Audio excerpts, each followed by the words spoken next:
Vamos. Boa noite a todos. Que a doce e suave paz do Mestre amado Jesus nos envolva agora e sempre. Gostaríamos de agradecer, em primeiro lugar, a presença de vocês, que nos acalenta e que nos dá força na continuidade desse trabalho de divulgação da doutrina espírita.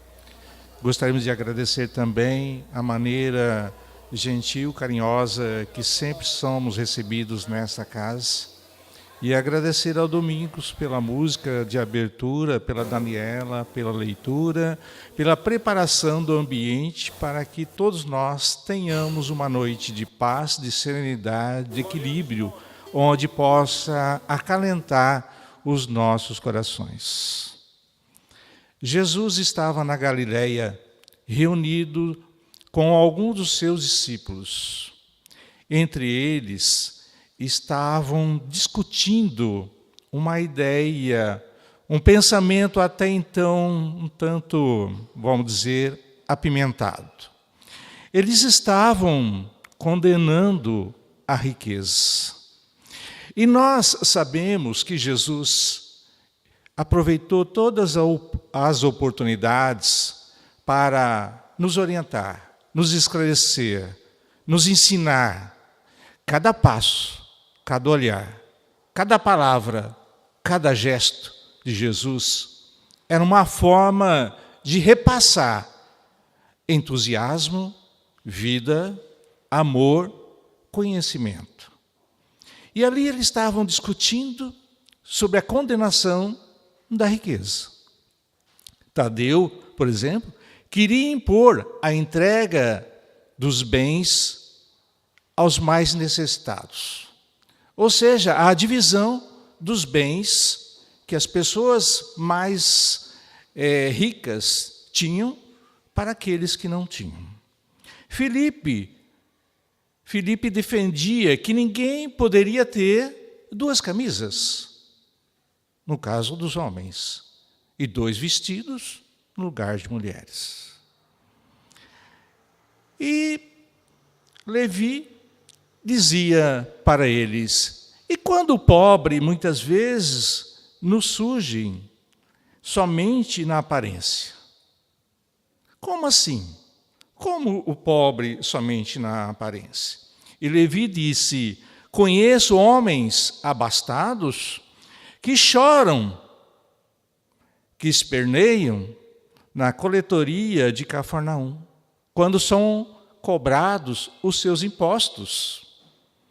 Então eles parecem miseráveis mendigos que não querem pagar os seus impostos. Mas Levi completou: sei de alguns que estendem as suas mãos aos necessitados e praticam a caridade, a benevolência. E Simão Pedro, como um apaziguador, estava ali presente e disse: olha, cada um tem o seu ponto de vista, mas é necessário que possamos refletir e pedir a inspiração de Deus. O que faz lembrar do momento que nós estamos vivendo na nossa pátria. Discussões apimentadas, acaloradas, nas redes sociais, cada um defendendo, é óbvio, dentro do livre-arbítrio, o seu ponto de vista. Mas nós perguntamos, quando nós vamos defender uma nação, defendemos o nosso ponto de vista individual ou coletivo? Teria que ser no coletivo. Mas o que a gente vê, perda de amizade, mesmo dentro da família, em virtude de divisão de ideias, de incompatibilidade de pensamentos e de postura. Mas ali tinha Simão Pedro, que pode ser hoje, na qualidade espíritas cristão, que tem o papel de amenizar. Vamos pensar direito. Vamos analisar todo o quadro que a nossa nação está passando. Quais são os riscos se formos por esse caminho? Quais são os riscos se nós partirmos para esse outro caminho? Tudo isso deve ser ponderado no sentido coletivo e não no sentido individual. O que eu ganharei se eleger determinado candidato? E isto está totalmente errado, equivocado. Nós temos que pensar no coletivo. E Jesus contemplava aquelas discussões, aquelas opiniões, mas ele não participava naquele momento do diálogo. Simplesmente acompanhava-os em seus raciocínios e esperava o momento certo, como sempre fez, para elucidá-los, esclarecê-los, assim como ele está fazendo hoje, vendo a atitude, a ação de cada um de nós nesse processo que nós estamos vivendo. Como nós estamos nos comportando? Estamos colocando mais álcool no fogo? Ou estamos equilibrados no sentido de ver as diferentes opiniões e procurar amenizar aquelas ideias um tanto mais radicais, sem entrar em inimizade, mas ponderar no sentido do equilíbrio, porque a pessoa desequilibrada, às vezes ela se equilibra, mas a pessoa equilibrada jamais se desequilibra. E esse ponto de convergência de equilíbrio é que nós temos que buscar como espíritas cristãos. Mas a discussão foi interrompida porque Jesus teria que fazer a sua última viagem antes do suplício. Ele faria a viagem da Galileia para Jerusalém. E nessa viagem, esses mesmos discípulos o acompanhou.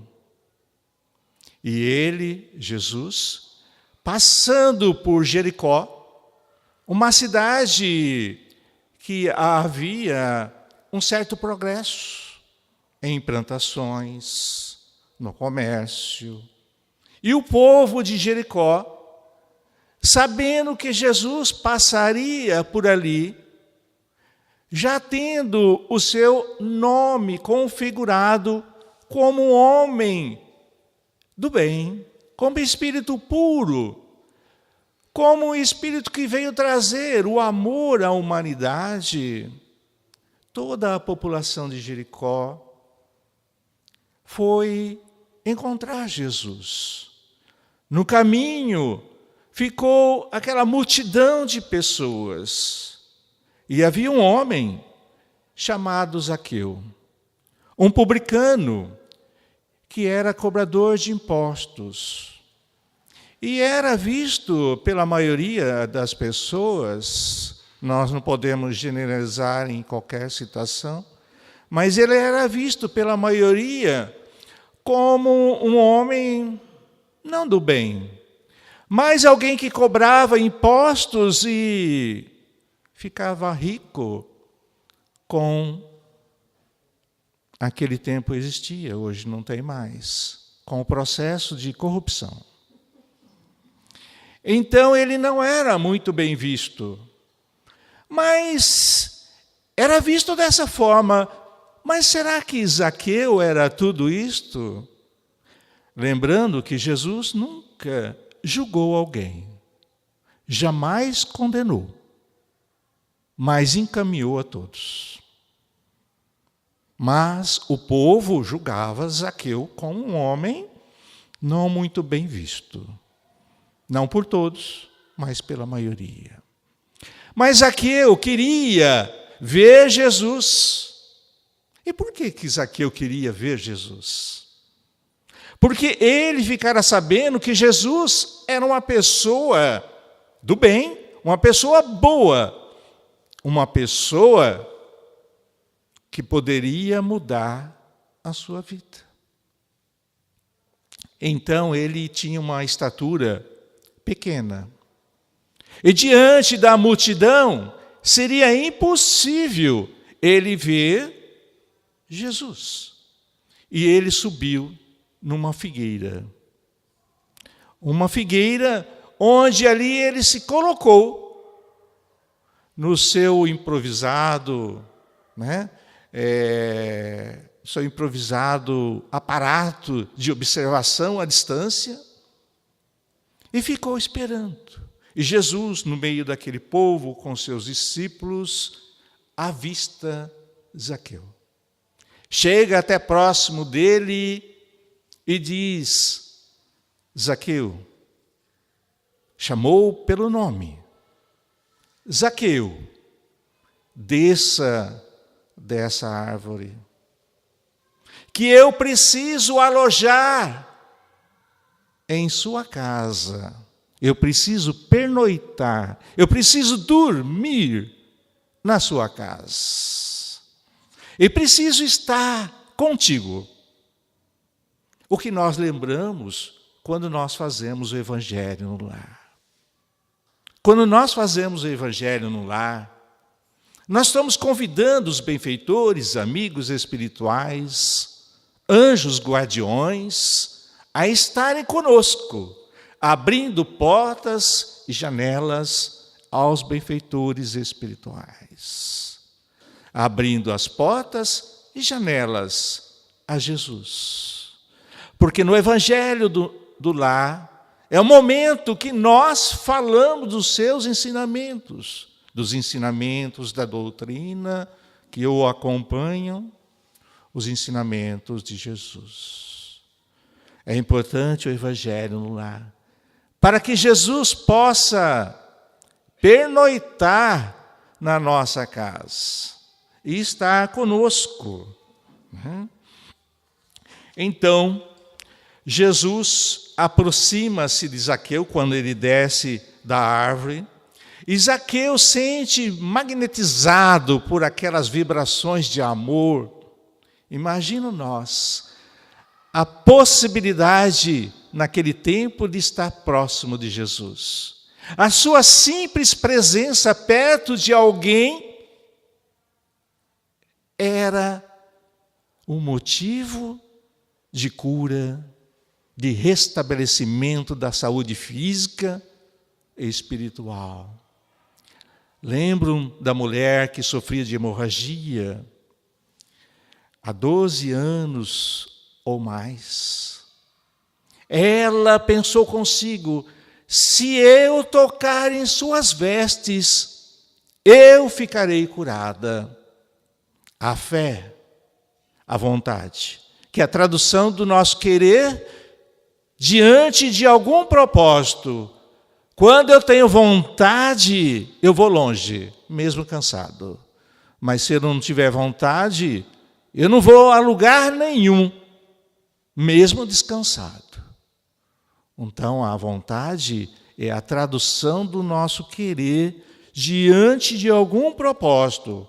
Ela quis e ela foi, tocou nas vestes do Mestre por trás. E Jesus disse aos seus discípulos: alguém tocou em mim. Mas como, mestre? Estamos todos nessa multidão de pessoas, um está tocando no outro, mas alguém tocou em mim de uma forma especial. Ou seja, com vontade, com fé, com convicção. Alguém tocou em mim de uma forma especial. E saiu de mim uma virtude. O que seria essa virtude que saiu de Jesus? Seu magnetismo, a sua energia, os seus fluidos. Os fluidos curadores. E aquela mulher, ouvindo aquele diálogo, ela se joga no chão, de joelhos, e diz: foi eu. E ele disse a frase mais exemplar a ser seguida por todos nós: a tua fé te salvou. Te salvou. Vá em paz e fique curada da sua enfermidade. Salvou a alma, curou o corpo. Então há uma distinção muito grande. Então, Zaqueu sentiu aquele magnetismo de Jesus, aquela simpatia, né, de estar ao lado de Jesus. Zaqueu desce, então, e equipara-se com Jesus. Ou Jesus equipara com todos nós, na sua humildade. E o publicano abençoa aquele instante, sendo espontâneo com Jesus. E Zaqueu ordena aos seus servidores, aos seus funcionários, que providencie tudo que era possível para hospedar Jesus e a sua comitiva, os seus discípulos, os seus amigos, como Jesus sempre os chamava. Mas um grande escândalo na maioria daqueles discípulos que ali estavam. Por exemplo, Filipe perguntava a si mesmo: não se trata de um rico que deveria ser condenado? O mesmo Simão Pedro, aprofundando nas raízes do pensamento que norteavam aquele momento, disse: como eu irei justificar tudo isso? Se Zaqueu é um homem de dinheiro e um pecador perante a lei. Em breves instantes, Jesus e sua comitiva estava na casa de Zaqueu. E Zaqueu tratava Jesus como um hóspede bem amado. Bem amado. Ele ficou ao lado de Jesus na maior parte do tempo. E ele já iniciou diálogo com Jesus, dizendo: venho procurando empregar o meu dinheiro de modo que ele represente benefícios para todos os que me rodeiam na vida. Tenho aqui em Jericó dado emprego a milhares de pais no campo do cuidado com os animais e na plantação de lavoura.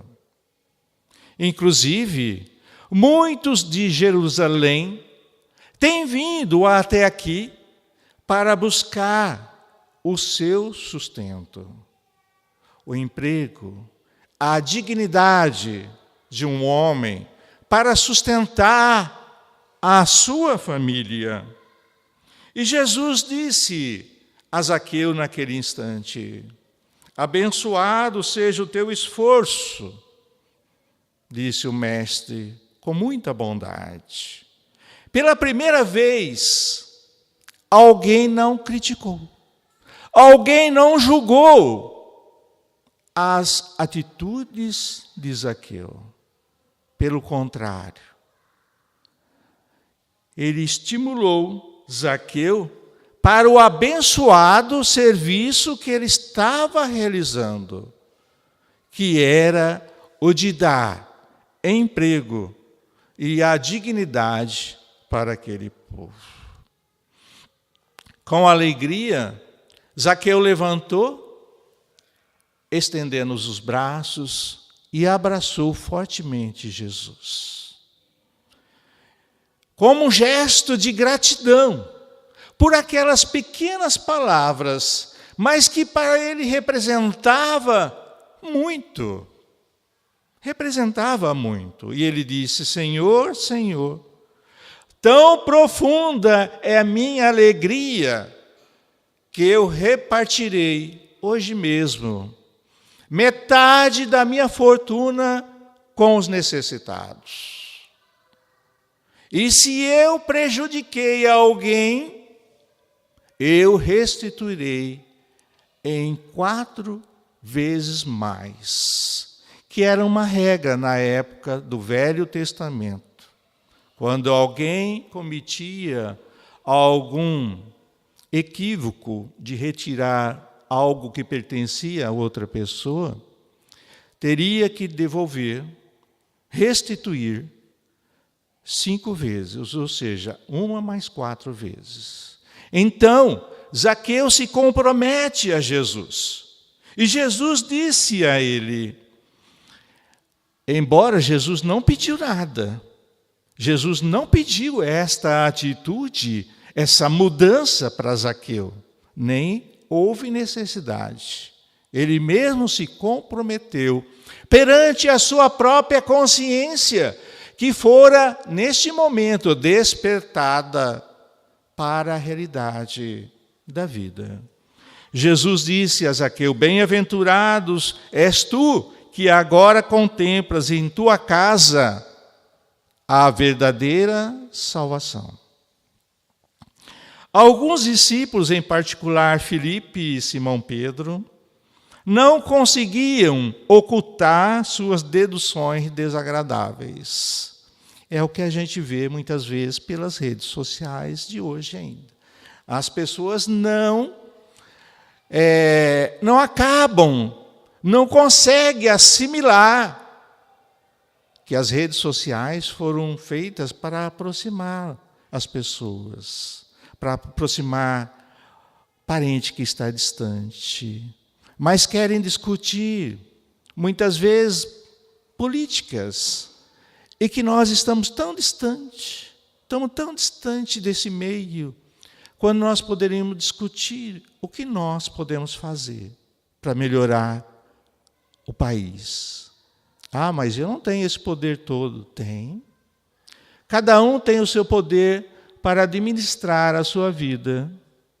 Eu sou o presidente da minha vida. Eu sou o presidente da minha casa, junto com a minha esposa. Ora ela é vice, ora eu sou presidente. Nós trocamos. Então, nós gerenciamos a nossa vida da melhor maneira possível.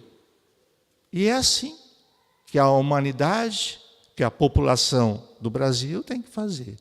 Cada um administrar o melhor possível a sua vida.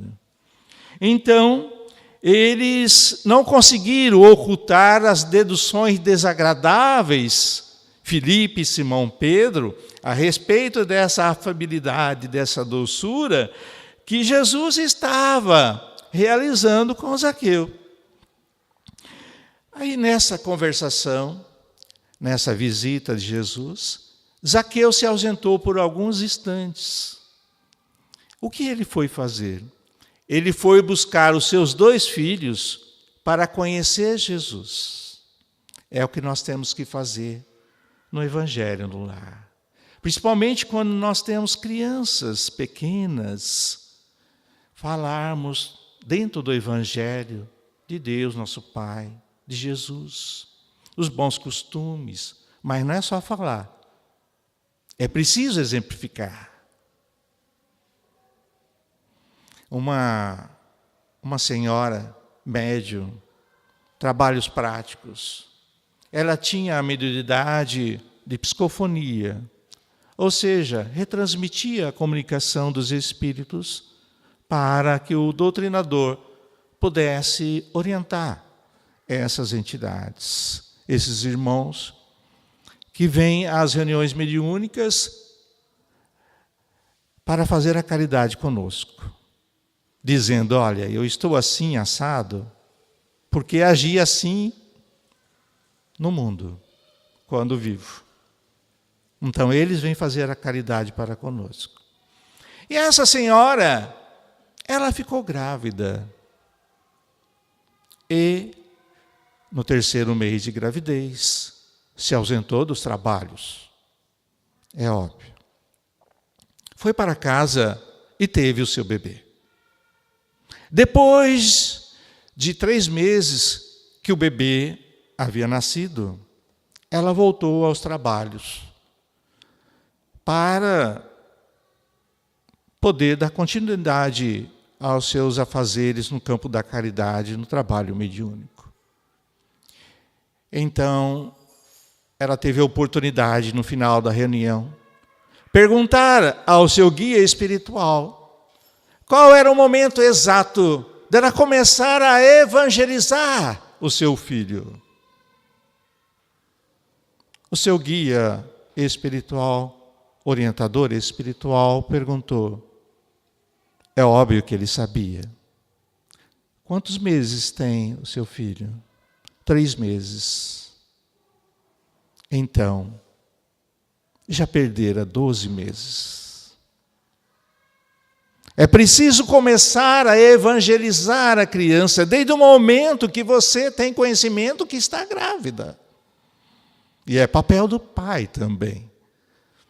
Conversar com essa criança. Não gritar, não xingar, não brigar, mas, se porventura procede dessa forma. Fazer o evangelho no lar, porque a criança, mesmo no ventre, ela está percebendo toda essa vibração emanada por nós. E essa vibração pode ser um aconchego ou pode ser uma medida de repelir aquele espírito. Então é preciso tomar muito cuidado. Porque desde o momento da concepção, ali existe uma vida. Ali existe alguém programado para ter direito à vida, ao qual nós devemos sempre defender o direito à vida. Bom, Zaqueu se ausentou, e aí Simão Pedro e os seus discípulos, os discípulos de Jesus, aproveitaram para fazer uma chuva de perguntas ao mestre. Já que Zaqueu não estava presente, eles perguntaram ao mestre: por que tamanha aprovação a um rico mesquinho?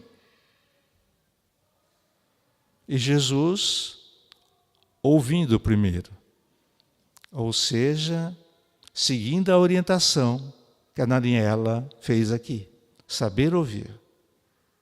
Ouviu primeiro. E eles continuaram as interrogações. As riquezas não são condenadas pelo Evangelho? Por que não hospedar numa casa simples e humilde, quando nós estamos hospedados numa casa suntuosa? E isso não está contrário à humildade? Olha, Jesus também era bastante questionado, né, coitado? Poderia alguém servir a Deus e ao mundo da riqueza? Aí Jesus deixou que cessasse os ânimos. Como nenhum deles havia mais nada a perguntar, como as interrogações haviam cessado, Jesus esclareceu: amigos, acreditais porventura que o Evangelho tenha vindo ao mundo para transformar todos os homens em miseráveis mendigos? Qual é a esmola maior? Disse Jesus. É a que socorre as necessidades de uma pessoa por um dia? Ou a esmola maior é aquela que adota providências para uma vida inteira da pessoa? Ou seja, resumindo, nos dias atuais, é melhor você contemplar a pessoa somente com um prato de comida para matar aquela fome naquele momento? Não obstante ser necessário muitas vezes. Mas o mais importante é encaminhar aquela pessoa para a dignidade humana, para a busca de um serviço, para a busca de um emprego. E a riqueza, os bens materiais, fomenta as nossas necessidades básicas.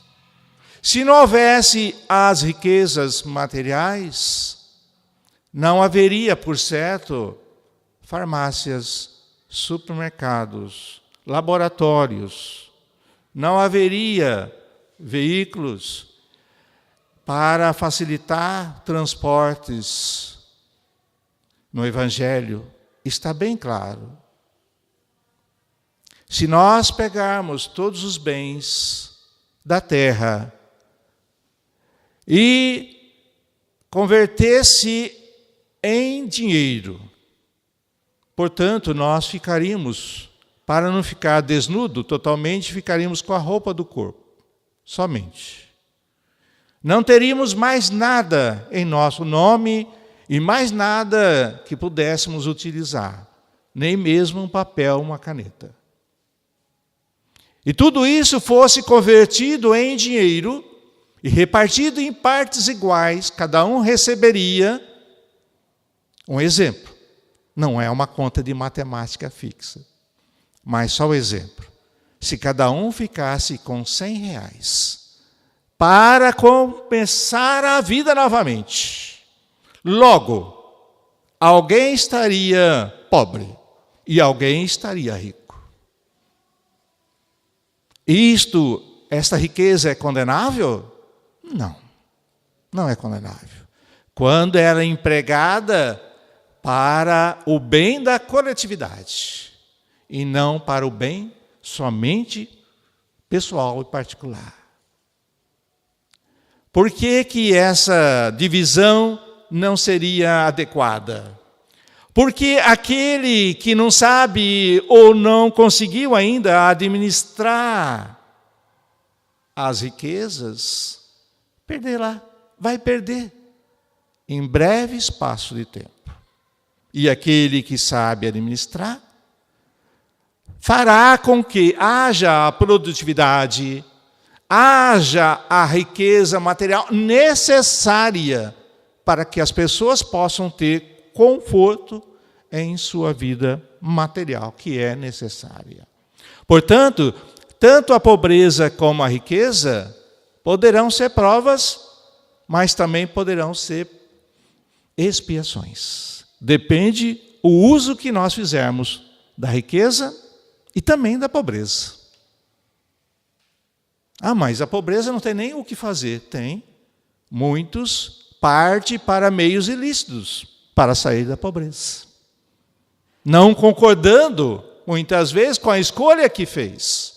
A riqueza também pode levar a expiações, quando ela é absolvida só no caráter pessoal, só no egoísmo. Por isso, Jesus disse: no mundo vive aqueles que entesouram na terra. Entesouro na terra são aqueles que escondem as suas possibilidades no cofre do egoísmo e do orgulho. Mas também tem aqueles que entesouram no céu. São aqueles que ligam as suas existências às vidas numerosas e que fazem frutificar o bem ou a semente recebida. E aí continua Jesus. Os apóstolos, eles ouviam agora com a espontaneidade de verdadeiros discípulos. Felipe acaba de entrar em si e fazer uma meia-culpa, vamos dizer assim, de ver que suas ideias radicais estavam desprovidas do bom senso. Então ele justifica depois da argumentação de Jesus, dizendo: Senhor, eu não compreendia bem. Eu achava que os necessitados deveriam ser sempre socorridos. Mas Jesus disse: mas devem ser sempre socorridos. Mas nós não podemos esquecer que os ricos também necessitam de complacência. Necessitam também do nosso amor, do nosso carinho. E Jesus complementa: nunca ouviste falar de uma terra pobre?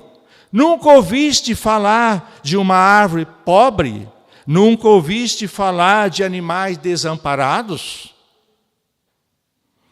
É, acima de tudo, nesses quadros da natureza, é que Zaqueu procura atender. E muitos não estão enxergando isto. Muitos não estão vendo por esse ângulo.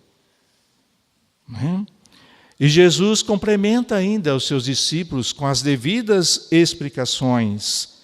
Qual será o maior infeliz na vida?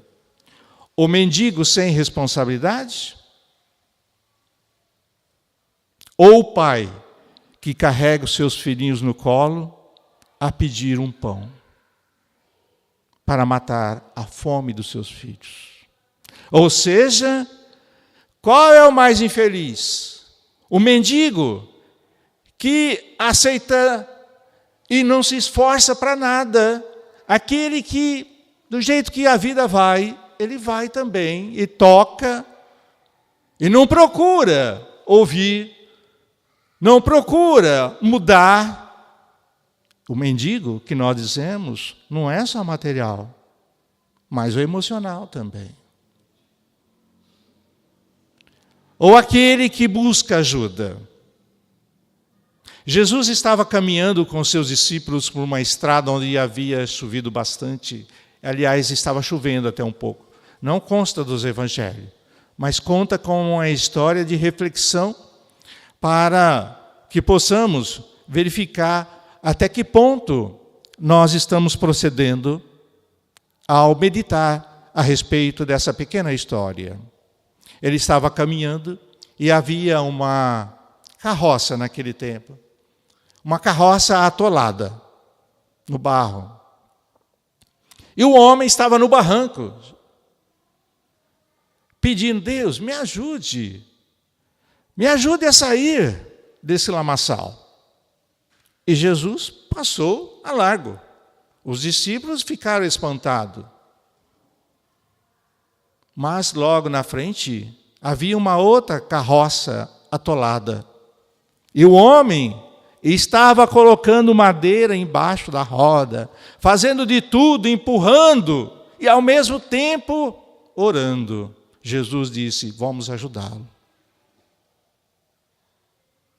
Por que Jesus não ajudou primeiro? A oração, a palavra já diz: orar agindo. Orar agindo. Não é que Jesus não ajudou. Cada passo, cada gesto de Jesus era um ensinamento. Aquele não auxílio material serviu para aquele homem refletir que é necessário sair do barranco e empurrar a carroça. É necessário agir. É necessário administrar a nossa vida. Né?